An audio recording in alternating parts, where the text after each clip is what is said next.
In this video, we'll take a look at solving chemical structure from spectral data. Specifically, we were provided with infrared spectroscopy, proton NMR, and C13 NMR, as well as mass spectrometry, the mass spectrum data.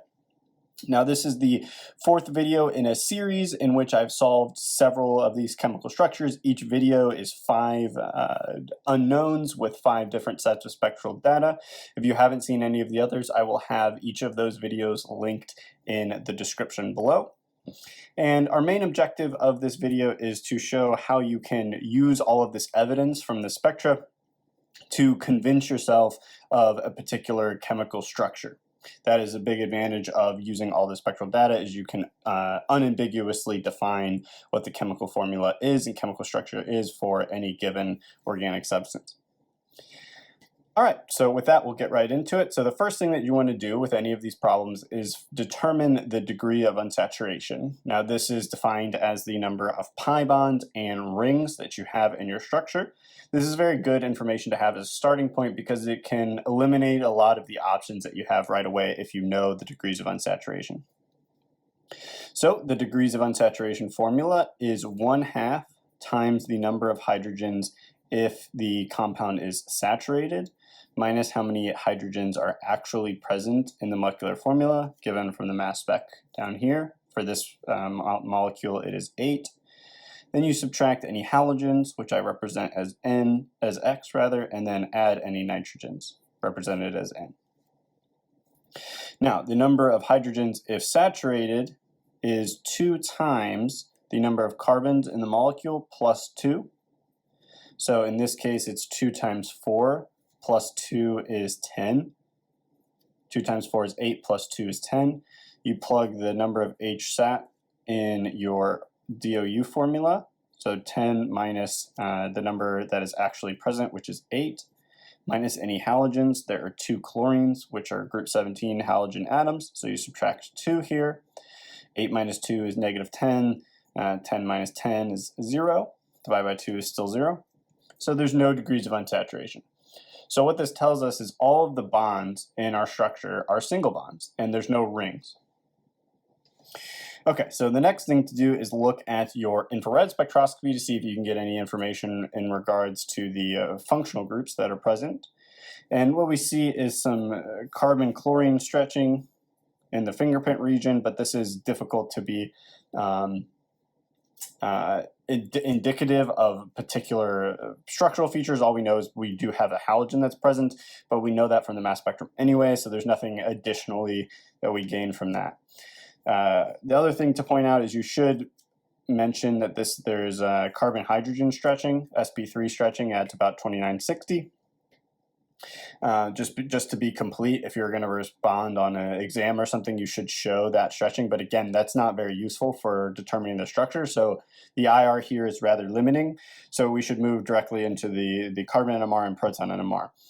Here we have the mass spectrum. We could get some information from that, but that's generally, it's not necessary to solve the structure. IR and the proton NMR and carbon NMR are usually sufficient. So I'll stick with that for the most part. So let's move into the carbon NMR. So what we see in the carbon NMR, this is proton decoupled. So they're telling us that they're CH2 groups, and there's 2 different CH2s. So remember, we have 4 carbons in our compound. So since we only see 2 signals in the carbon NMR, this must mean that there's symmetry, because if it was asymmetric, we would see 4 peaks corresponding to each carbon that was unique due to the asymmetry. But here it's symmetric since we only see 2 carbons, so this means that we have a set of 2 carbons that are identical and a set of another set of 2 other carbons that are also identical. And the useful thing is they are in distinct chemical regions, chemical shift regions in the spectrum. So it's likely here that this group that's above 40 is bound to something that is electronegative or deshielding, which is the chlorine. So this is likely a set of 2 CH2Cl groups that are, that are symmetric, and that's why you get the deshielding. This must just be a CH2 that's bound to just another CH2. Again, they're the same, they're symmetric. But we know this because of the chemical shift. Now, let's say you couldn't gather that from the carbon NMR because it's rather, that's a rather difficult skill to determine there. You can get more information from the proton NMR and then kind of corroborate that with the carbon NMR. So what you at the very least need to get from the carbon NMR is notice that the molecule is symmetric and we have two sets of CH2s that are equivalent to each other. Okay, so then let's move to the proton NMR. So in each video, I will first integrate the protons for you in the very first question, and then all of the other ones I will just provide it for you. So what I mean by integrating it is sometimes you'll be asked to actually determine from a ruler what the integration is here. So the only way to do that is to measure the distance. I like to use centimeters usually because they're too short to use inches. So here this is approximately 1 centimeter. Your measurements don't need to be perfect here. This next one is about 1 centimeter. And what I'm measuring is the distance between this bottom line and the top line, that the vertical basically. So between the bottom and this top here that are horizontal. Measured those both out to be 1 centimeter. So the total distance is 2 centimeters. That corresponds to all of the hydrogens that are in our molecule. And again, if we check back to our mass spectrum here, there's 8 hydrogens. So 2 centimeters is corresponding to all 8 hydrogens. So if you divide both sides of this equation by 8, you'll get 1 quarter centimeter equals 1 hydrogen. So that's the distance per hydrogen atom. So 1 centimeter is 4 hydrogens then. So this is 4 hydrogens. This is also 4 hydrogens.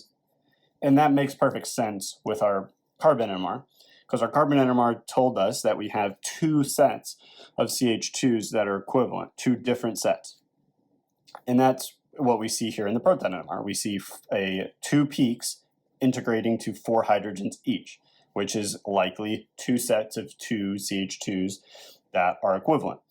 Now again, the key feature here is that we have a difference in the chemical shift. So the environment of these 2 protons are different. This splitting, if you take a look at it, is rather a mess. So there's not much that you can gather from the splitting there.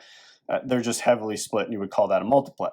But due to the symmetry and the chemical formula, we can determine the structure without even knowing the splitting, because we know that this has to be a CH2 that's bound to a chlorine because it's appearing close to 4, 3.6 or so. This just must be an alkyl group that's bound to another CH2. And this integration can be, you could argue that this is a quintet split by 5. It's not the cleanest quintet you've ever seen because there's some shoulders here that I'm circling, but you could make that claim. And I'll show the structure will corroborate that would make sense if it was a quintet. So now we have to put this all together. So we know that we have 2 CH2s that are symmetric, that are the same. We have 2 CH2Cls that are the same. So the only way to piece that together to keep the symmetry is like this. So you have your 4-carbon chain and you stick chlorines on either end, right? So you may wonder, well, why couldn't you put the chlorines, in the middle, like at position 2 and 3? That would also be symmetric, and that's correct, but you would have CH3 groups now on either end. So you would have a 6 hydrogen integration and a 2 hydrogen integration instead of a 4 and 4. This is the only way to keep 4 and 4, because for instance, if I put the chlorine, here at 1 and 3 substitution, again, we would have a CH3, and there would be no symmetry there as well. So this is the only way to be consistent with all of the data that we have. So this is definitely the structure. Now let's assign the peaks with the our structure here. So these are A, these hydrogens are A and A, they are the same. B and B are the same. These are the CH2s that are not bound to methyls, not bound to chlorines. And then this is the CH2s that is bound to chlorines. And we can do the same thing for up here for the carbon NMR. This is A, this is B. Now, as I mentioned when I was solving this, you could make the argument that this is a quintet, meaning it's split into 5 peaks. The reason I mention that is because if we look at B here, there's 2 hydrogens, so 4 neighbors, or excuse me, this is 5 peaks, so 4 neighbors. n plus 1 is 5. Nevertheless, it's kind of unclear there with the splitting, but the main point is all of the other data that's suggesting that it's symmetric and all this other information, the 4 and 4 splitting, the 4 and 4 peak integration is suggesting that this is definitely the correct structure. All right, here we have another question. So again, the best place to start is determine the degrees of unsaturation, which is defined as 1/2 the number of hydrogens if it was saturated, minus the number of hydrogens that are actually present, minus any halogens plus any nitrogens. So here, let's take a look at our molecular formula to determine the number of hydrogens if saturated. So it's 2 times 3, which is 6, plus 2 is 8. That's the number of hydrogens saturated. Minus how many are actually present, which is 6. Minus any halogens, there's 2 bromines, that is 2. This is 8 minus 8, that is 0. All right, so again, there is all single bonds, no pi bonds or rings, and we have some halogens present. If we move to the IR to look for some structural information, some functional group information, we see carbon-bromine stretching in the fingerprint region, and we also see some carbon-hydrogen sp3 stretching. So again, nothing very useful for the structure determination. It's just you should put that to be complete if you're asked to assign the IR peaks.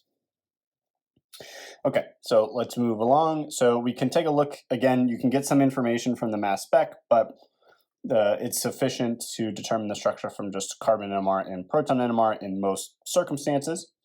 So let's just jump right into the carbon NMR. So here we have the depth spectrum, which tells us if we have what type of carbons we have, CH2s, CH3s, or CHs. So everything that's down in the depth spectrum is a CH2. So here we have 2 CH2s. Again, notice that we have 3 carbons and we only have 2 peaks. So again, this implies that there's some amount of symmetry. And since they're all CH2s, this means that we have one set of 2 CH2s that are equivalent and then another CH2 that's different. And again, we see that in that they're different carbons because of the difference in chemical shift. So again, right away, this kind of suggests to me that we have a deshielding group bound at this CH2 group here. So this is likely a CH2Br. And then this is just a CH2 bound to other CH2s because it's less shielded. It's further upfield. All right, so that's all we can get really from the carbon NMR. So we know it's somewhat symmetric. We know that we have a set of 2 CH2s that are the same and then 1 CH2 that is different. Okay, so let's move to the proton NMR to see if we can get more specific. So here I've integrated the proton peaks already. And what we see is that this is a 4 hydrogen peak and a 2 hydrogen peak. We can now look at the splitting. The splitting is more convincing in this question than the previous one. So what we see here, a peak at about 3.5 is a triplet. So it's got 2 neighbors. Peak at about 2.25 or so, something like that, 2.3. This has got 4 neighbors. It's a quintet. So we can get that information. So we know that this is likely a CH2 bound to a CH2 bound to a CH2 because this will give us the splitting pattern because we have this CH2 is neighboring 2, 4 sets. So that would give us a quintet split into 5. Then if we move over here, this is likely a CH2 that's bound to a bromine.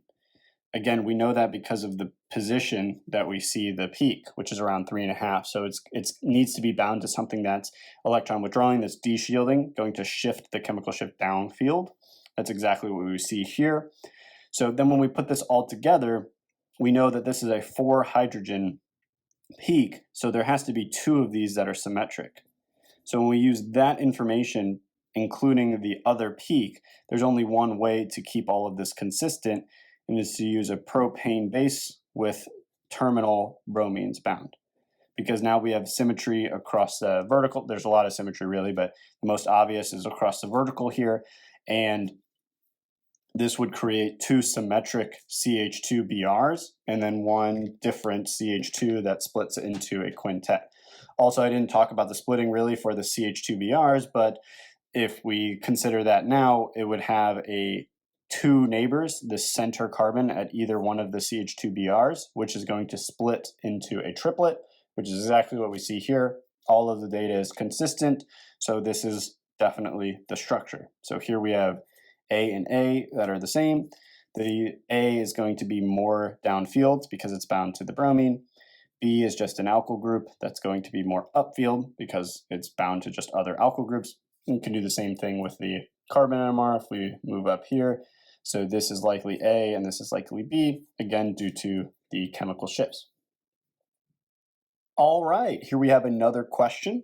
So again, the first place to start is determining the degrees of unsaturation, which is defined as 1/2 times the number of hydrogens if the molecule is saturated, minus the number of hydrogens that are actually present, minus any halogens, plus any nitrogens.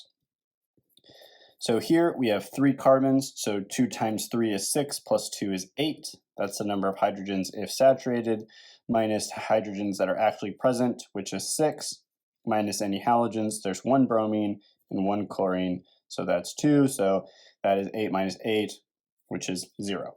So again, no degrees of unsaturation, no rings or pi bonds, and that kind of limits the options that we have here for potential structures. Now, the other thing to keep in mind is we need to move now to the IR, and we see CBr, carbon bromine, and carbon chlorine stretching in the fingerprint region, as well as carbon hydrogen sp3 stretching. So again, not very much information that you can get from the proton NMR, or excuse me, the IR, in terms of functional groups, because that's pretty much provided to us in the mass spec data that we have halogens, specifically a bromine and a chlorine. So let's move directly to the carbon NMR to see if we can get any information about symmetry or lack thereof. So again, keep in mind, we have 3 carbons. So let's move right into the carbon NMR. We have 3 peaks. So this is completely asymmetric because each peak is different from each other. Since we see 3 distinct carbons, means 3 distinct peaks. Okay, and now we can look at the chemical shift. There appears to be a difference in the chemical shifts. They're also all CH2s. So since this is the lowest, the most upfield, this is likely a CH2 bound to just other CH2s. This CH2 is likely bound to the bromine because bromine is less electron withdrawing, less electronegative than chlorine. So this one that's further downfield is likely the CH2 bound to the chlorine. But most importantly, there's no symmetry. That's the biggest indicator here for determining our structure. All right, so let's move to the proton NMR to see if we can start piecing this together. So here the splitting is going to be very important. So again, the proton NMR is consistent with the carbon NMR in that each peak is integrated to 2 hydrogens. Now let's look at the expanded peaks to take a look at the splitting. So if we look at this first peak here, which is at 2.3, 2.4, something like that. Let's count the splitting here. 1, 2, 3, 4, 5. It appears to be 5. It's a little bit asymmetric in the splitting up here. This kind of looks like a doublet pattern with a quartet underneath it that's overlapping. But regardless, let's just call this split to be a quintet. So this is somewhat ambiguous, but this appears to have 4 neighbors. And if this determination was difficult, you can get more conclusive information from the triplets that we see here. So if we look at the further downfield, we have a rather unambiguous triplet here at 3.6. So this is likely a CH2 adjacent to a CH2. But we also have, it's very downfield at 3.6. So this is probably bound to the bromine. Again, we would expect the bromine to be slightly more upfield comparatively to the chlorine. So again, using that same logic, the other triplet that's further downfield should be the chlorine.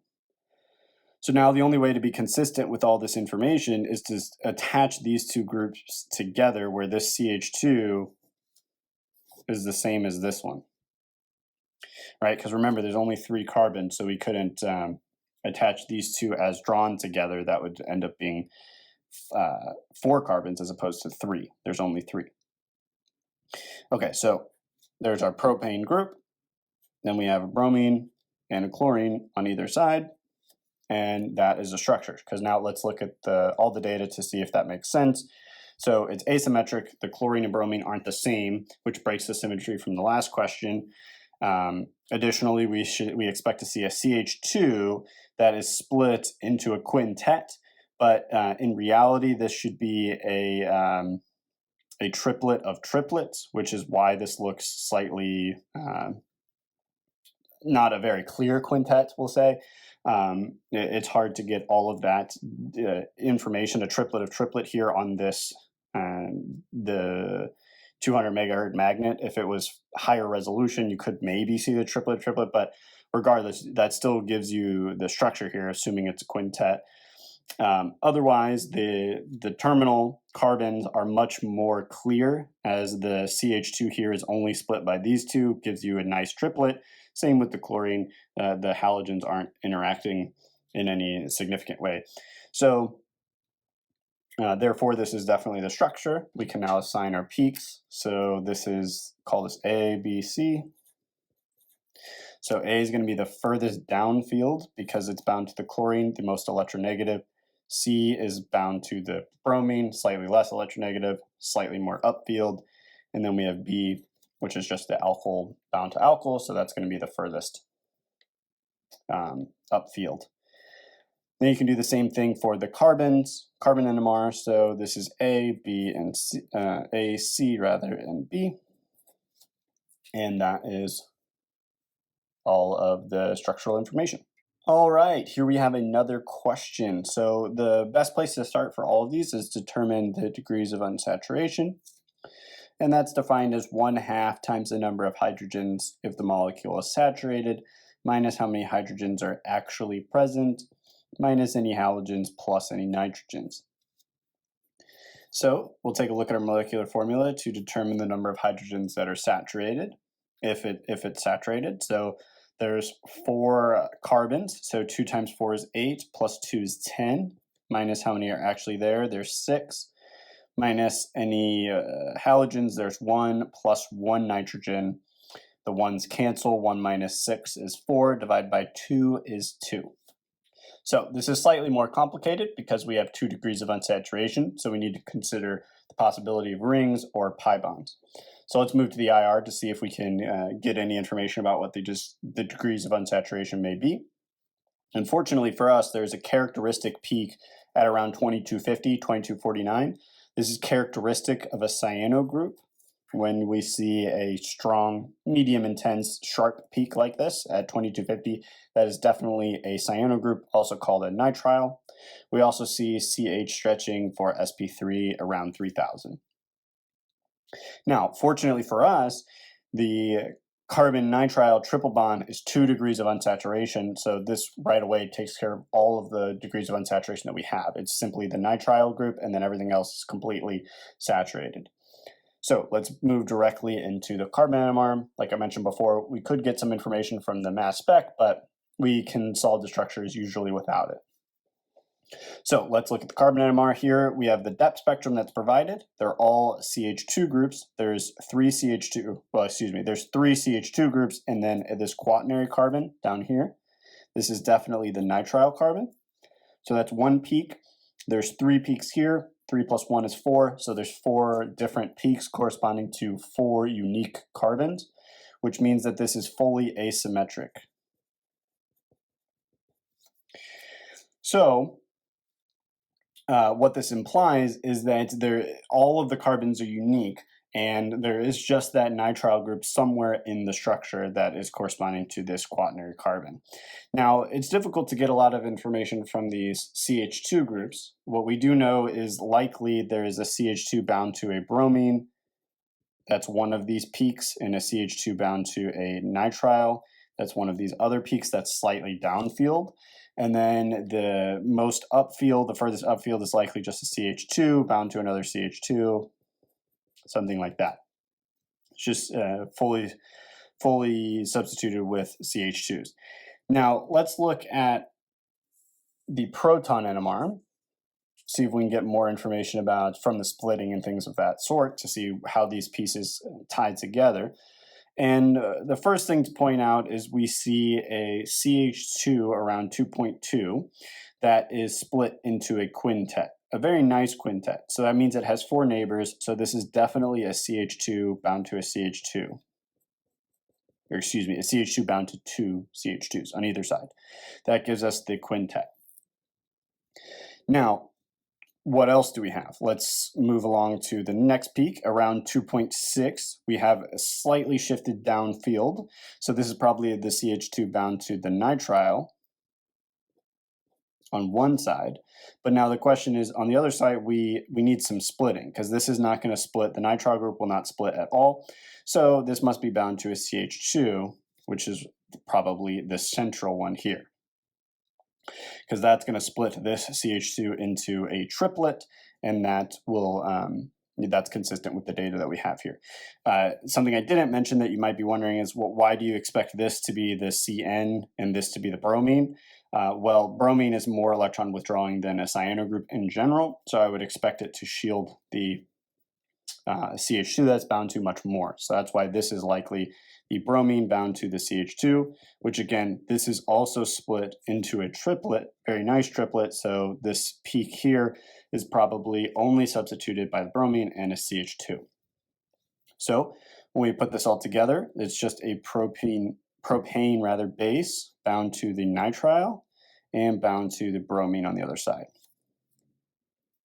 Now we can assign our peaks here. So we have A, B, and C. They're all unique. And this I'll mark as D for the carbon NMR. So A is the bromine, CH2 bromine, that's the furthest downfield.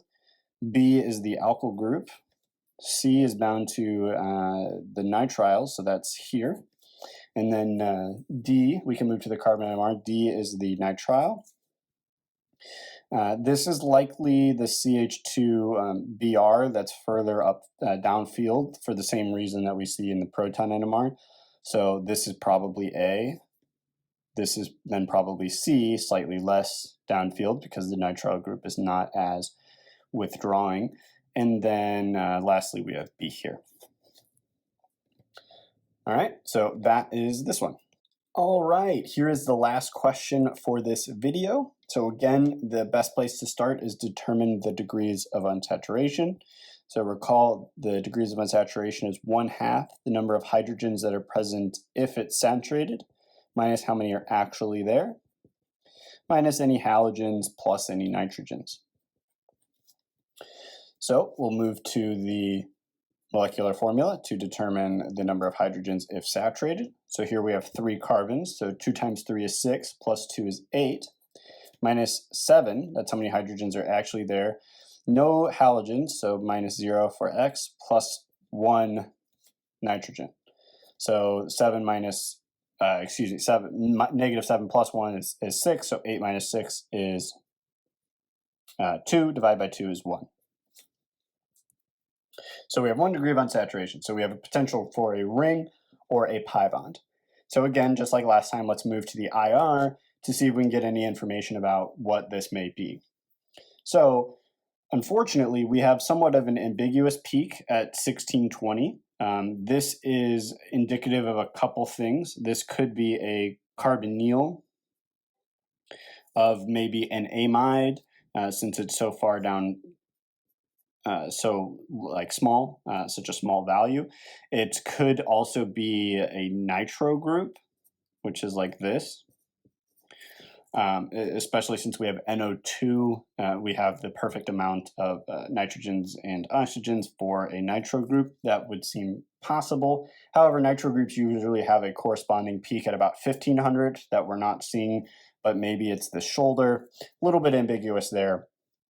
So it's unclear if that's a carbonyl or if it's a nitro group. But what is more helpful here is we see this very broad peak around 3000. This is usually indicative of a carboxylic acid.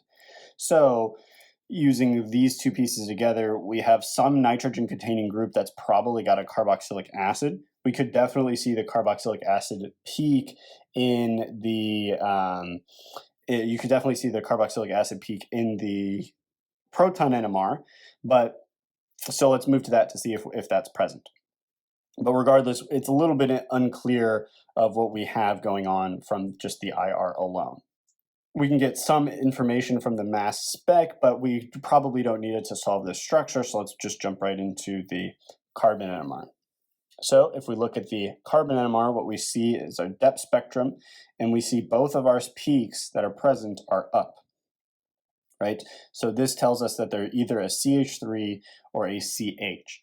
And due to the position that they're appearing in the spectrum, this is likely a CH3 that's just, bound to some other carbon group. And this may be a CH that's bound potentially to our carbonyl of the carboxylic acid, or maybe the nitrogen, or maybe both. It's a little bit unclear here, but it's pretty far downfield. So we don't really know this structural feature to any conclusion, but it appears that we have something present that's withdrawing downfield. Now, the reason I'm confident in the fact that this is probably the carbonyl is because we see this, right? So this is probably the carboxylic acid group. It has a potential to be the carboxylate. It's unclear which one it is at this point, but the proton NMR will make it very clear of which one is most consistent with the data. So that's all we can really gather from the carbon NMR alone. So let's move to the proton NMR. So in proton NMR, the carboxylic acid peak appears around 10. That exchangeable proton appears very far downfield. We're not seeing that here, so it's likely the carboxylate, since we're not seeing that exchangeable proton. However, what we should note, this is very important for getting the structure correct. There are 3 exchangeable protons that aren't appearing really, and I guess you can make the argument that they're in this peak, but this isn't integrated. They're saying that that's just the solvent, water, and deuterated water. So that's difficult, right? It appears that we're just losing 3 protons. So we'll have to figure out where they go. So using that in mind, all we're seeing are these 4 protons. And now let's try to figure out what these fragments are and see if we can piece together what's likely the identity of those other 3 protons. So this first peak that's at 1.5 or so is definitely a CH3 that's bound to a CH, because this is a perfect doublet, meaning that it only has 1 neighbor and it integrates to 3. So this is definitely that. Then if we move to the next peak here, which is at almost 4, 3.8, that is bound only to a methyl group that has hydrogens. Like the only hydrogen containing substituent is the methyl group, giving you the nice quartet. So what I'm saying is this CH is definitely that one, so this is a correct fragment. So now what we have to do is, okay, well, that's all the information we can really get from the proton NMR, because it's all the signals, right? The only other information we have is that there's 3 exchangeable protons. Now remember, exchangeable protons are either NHs or OHs. So we could have a potential for an NH2 group or an OH of our carboxylic acid. It's kind of unclear at this point. But remember, we have a carboxylate that has to be present. We determined that from the carbon NMR in conjunction with the lack of an exchangeable proton there. For a lack of 1 exchangeable proton, we have a set of 3. So this right away, we can know that there has to be the carboxylate group that's bound directly to this CH, only because there's no other position for it to go. It can't go on the methyl group. It would become a CH2 if it did. So now let's just think about what's left. We can only have 1 more bond to that carbon. So what we've shown so far is 1, 2, 3 carbons, 2 oxygens, and 4 hydrogens. So 3 carbons, 4 hydrogens, so there's 3 left. No nitrogens are shown yet, so there's an NH3 that's left, and 2 oxygens.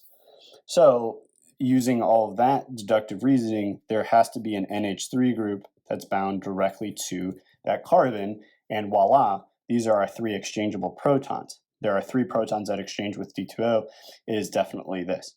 Now, this is an amino acid. Now, the amino acid, depending on the environment that it's in, it could exist like this.